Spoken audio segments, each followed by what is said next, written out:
I'm Paul Basolka, Ivy Masters Learning Center and ivymasters.com, and today we're going to look at the 19th question from Digital SAT Test 2 Module 2. It's from the Bluebook app, the easier set of reading and writing questions. Number 19 reads, which choice completes the text so that it conforms to the conventions of standard English? So, when it asks that question, you want to look at the answer choices first.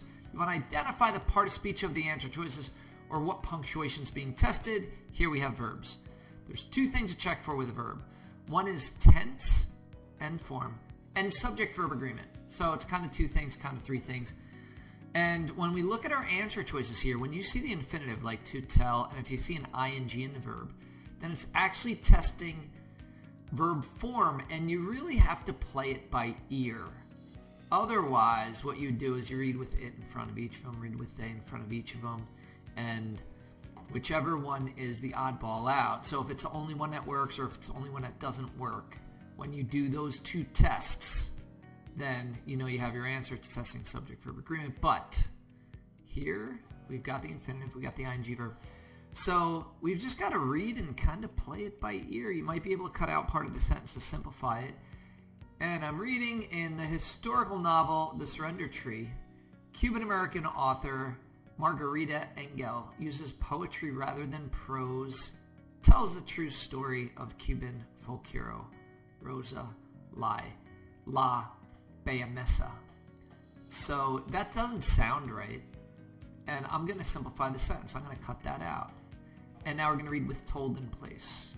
In fact, I'm going to cut this out as well. Let's call her Margarita.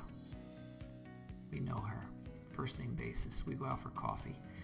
Margarita uses poetry rather than prose, told the true story of Cuban folk hero Rosa La Bayamesa.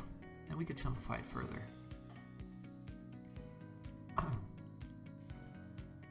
Alright, we're going to read with answer choice C in place.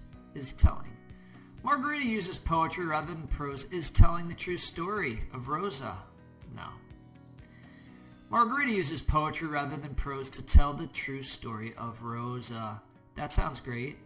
We'd call that the infinitive part of the verb. You might know that from your language class, like in the Spanish, it's called the infinitivo. And it just sounds right. The others probably sound horrible to you for good reason, because they're wrong. Thank you for joining us today. If you like this video, click like. You could share it with someone who has difficulty with verb form. If there's any question you'd like to see answered from any official PSAT or SAT or ACT, leave that in the comments. I'd be happy to shoot a video on it. Click subscribe so you don't miss anything. Check out that short video. It should be just below this on the playlist, Ivy Masters Learning Center on YouTube. The 1-minute video. This is Test 2, Module 2, the easier set of reading and writing, number 19, Module 2A. Have a great day.